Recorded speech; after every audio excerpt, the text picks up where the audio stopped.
அகோரியோட இந்த குடலுக்குள்ள போனதுமே நிறைய மக்கள் அவரிடம் வாக்கு கேட்கறதுக்கும் உட்கார்ந்திருந்தாங்க. பல விஷயங்களை மக்களுக்கு அவர் சொல்லிட்டு இருந்தாரு. அது மட்டும் இல்லாமல் அவருடைய தோற்றம், அவருடைய சிரிப்பு பார்க்கிறவங்களையே கதி கலங்க செய்யற அளவுக்கு மிக பயங்கரமா இருந்துச்சு. இந்த நேரத்துல நம்ம கூட வந்தவருக்கு அருள் வர ஆரம்பிக்கிற மாதிரியான உடல் சமிஞ்சைகள் தெரிஞ்சதும் நம்ம கூட வந்த நம்ம குழுவினருக்கு சில பதட்டத்தையும் அது ஏற்படுத்தி இருந்துச்சு. பர்வத மலையில இருக்கிற மல்லிகார்ஜுனா சிவபெருமானுக்கு இங்க என்ன வேலை அப்படின்னு சொல்லி அகோரி ரொம்பவே கோபப்பட ஆரம்பிச்சாரு.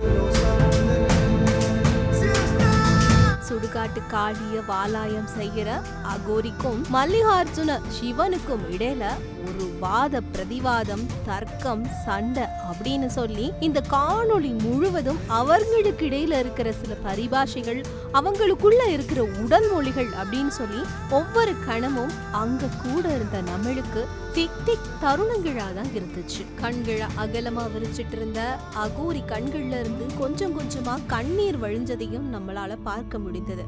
இந்த தருணம் இன்னும் பயங்கரமா இருந்துச்சு.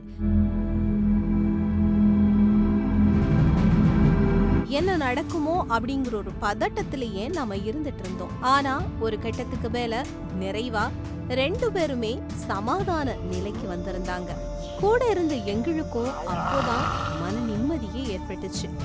பல ஆச்சரியங்களும் அமானுஷங்களும் அதே போல பல தெய்வ தன்மைகளையும் உணர வைக்கக்கூடிய இந்த கொல்லிமலை பயணத்துல பல விஷயங்களை நாங்க பார்த்தது மட்டும் இல்லாம உங்களுக்கும் காமிச்சிட்டு இருக்கோம்.